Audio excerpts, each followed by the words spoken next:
তোমালোকৰ বছৰেকীয়া পৰীক্ষা হৈ আছে। বহু ছাত্ৰ ছাত্ৰীয়ে কৈ আছিল যাৰ অসমীয়া বিষয়ৰ বছৰেকীয়া পৰীক্ষাৰ কুৱেশ্যন পেপাৰখন লাগে। চ' তোমালোকে এইখন কুৱেশ্যন পেপাৰ কমন হিচাপে ল'ব পাৰিবা। চ' তোমালোকে পেটাৰ্ণ বিলাকো গম পাবা, কেনেকুৱা প্ৰশ্ন আহিছে গম পাবা এইখন চালে। চ' সময় 3 ঘণ্টা থাকে।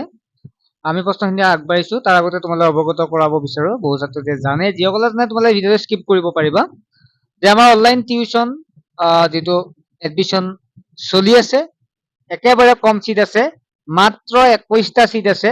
যদি কোনো ছাত্ৰ ছাত্ৰী ইচ্ছুক হয় তোমালোকে অনলাইন ক্লাছত জইন হ'ব পাৰিবা।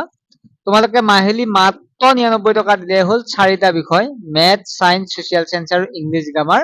আমাৰ ক্লাছবিলাক ৰাতি হ'ব, লাইভ হ'ব, নোৱাৰাবিলাক সুধিব পাৰিবা। গতিকে যিসকল ছাত্ৰ ছাত্ৰী ইচ্ছুক হয় হোৱাটছএপ নাম্বাৰটো SMS কৰি তোমালোকে জইন হ'ব পাৰিবা। তোমালোকে এতিয়া যিটো 10 পাবা, গতিকে 10ত আমি এপ্ৰিলৰ আগৰ পৰা আমি ক্লাছ ষ্টাৰ্ট কৰি দিম, ঠিক আছে। গতিকে তোমালোকে সোনকালে জইন হৈ মেট্ৰিকৰ কাৰণে ভালদৰে সাজু হ'ব পাৰিবা, ঠিক আছে। আমাৰ পেমেন্টটো তোমালোকে বছৰিকা ল'ব বিচাৰা তেতিয়াহ'লে 999 টকা পেমেন্ট কৰিলে হ'ল, তেতিয়াও কিছু অফাৰ থাকে। প্ৰথম প্ৰশ্নটো হৈছে অতি চমু উত্তৰ লিখা যিকোনো 5টা, য'ত 5 নম্বৰ আছে। কাৰ লগত সম্বন্ধ ৰাখিলে সততাক প্ৰশ্ৰয় দিয়া হয়? সময় কি গতি ধৰে? কুসংস্কাৰ বুলিলে কি বুজা? জৈন ধৰ্মৰ প্ৰৱৰ্তক কোন? কিৰণনিধি যোজনাৰ আঁৰৰ মানুহজন কোন? লোককৃষ্টিৰ সাধাৰণ উত্তৰণক কি বোলা হয়? 2 নম্বৰ আছে অন্ধবিশ্বাস কুসংস্কাৰ আদি নিয়ন্ত্ৰণ কৰিবলৈ কেনেধৰণৰ আঁচনি গ্ৰহণ কৰিব পাৰি? 3 নম্বৰ আছে প্ৰাকৃতিক জগতৰ গতিবিধি লক্ষ্য কৰিও সময় নিৰূপণ কৰা হয়। প্ৰাকৃতিক জগতৰ গতিবিধিবোৰ কি কি? কেনেকৈ এই গতিবিধিৰ দ্বাৰা সময় নিৰ্ণয় কৰিব পাৰি? 4 নম্বৰ চমু উত্তৰ লিখা সিদ্ধাৰ্থই কিয় নিসংগতাত ভুগিছিল? বেদ কি, বেদ কেইখন আৰু কি কি? 5 নম্বৰ আছিল কি কি বিষয়ত ভাৰতবৰ্ষৰ বিচিত্ৰতা লক্ষ্য কৰিব পাৰি বুজাই লিখা। 6 নম্বৰ মানুহৰ এক ব্ৰহ্মাস্ম এদিন।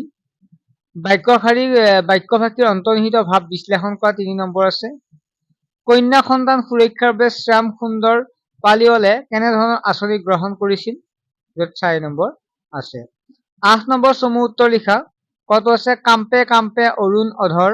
ইয়াত কাৰ অৰুণ অধৰৰ কথা কৈছে? হয়তো আছে কবিৰ প্ৰাপ্য কি, তাক সুধি কোনে প্ৰশ্ন কৰিছিল? গত আছে হীৰেণ ভট্টাচাৰ্যৰ এখন কবিতা পুথিৰ নাম লিখা। হয়তো আছে মানুহে পৰাৎপৰ বোলাৰ কথাষাৰ অৰ্থ কি? তাৰপিছত নেক্সট হ'ল প্ৰসংগ সংগতি দৰ্শাই ব্যাখ্যা কৰা যিকোনো এফাকি, য'ত 4 নম্বৰ আছে। 9 নম্বৰৰ প্ৰথম আছে মানুহে দেৱ মানুহে সেৱ, মানুহে বিনে নাই কেৱ, কৰা কৰা পূজা পাদ্য অৰ্হলৈ, জয় জয় মানৱ দেহ।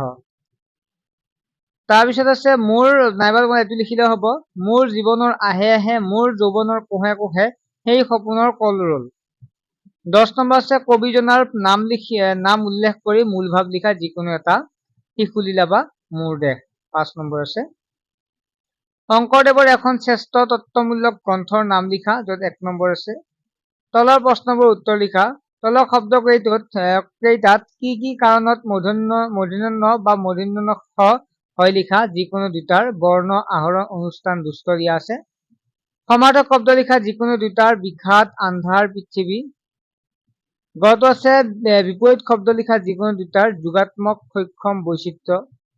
হয়তো আছে সন্ধি ভাঙা যিকোনো দুটাৰ জনাকীৰ্ণ স্বাধীন জন্মাষ্টমী। প্ৰত্যয় নিৰ্ণয় কৰা যিকোনো দুটা সামাজিক ফুলনি সুকীয়া। প্ৰথমটো আছে দ্বন্দ্ব সমাস কাক বোলে উদাহৰণ দিয়া। 13 নম্বৰ তলত যিকোনো এটা প্ৰশ্নৰ উত্তৰ দিয়া, ভাৱ সম্প্ৰসাৰণ কৰা।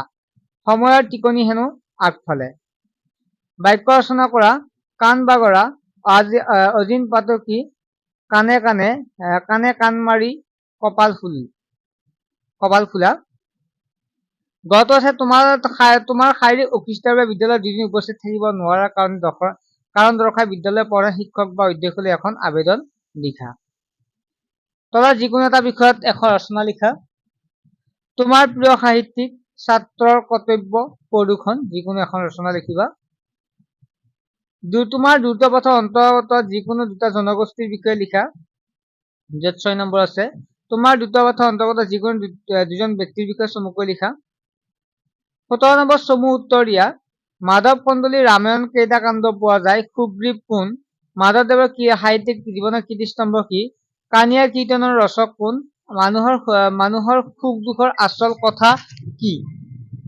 তাৰপিছত আছে আমাৰ যদি চাওঁ তেতিয়াহ'লে শ্ৰীকৃষ্ণই গোপীৰ মুখত কিয় লৱণো সানি দিছিল? উহি বান্দিসকল কি আছে? উহি বান্দি হব থানে আবৰ নাহি বুলি কোনে কাক কৈছিল? গতো আছে অধিকাৰ আৰু শাসনকৰ্তা নথকা দেশ এখনে কেনেকুৱা আচৰণ কৰে? হতো দিয়া আছে কাক আপোন কৰিব পাৰিলে সংসাৰত দুখ নাই বুলি কবিয়ে ব্যক্ত কৰিছে। 19 নম্বৰ শিক্ষকৰ প্ৰতি ছাত্ৰই মান সন্মান কিয় কৰিব লাগে?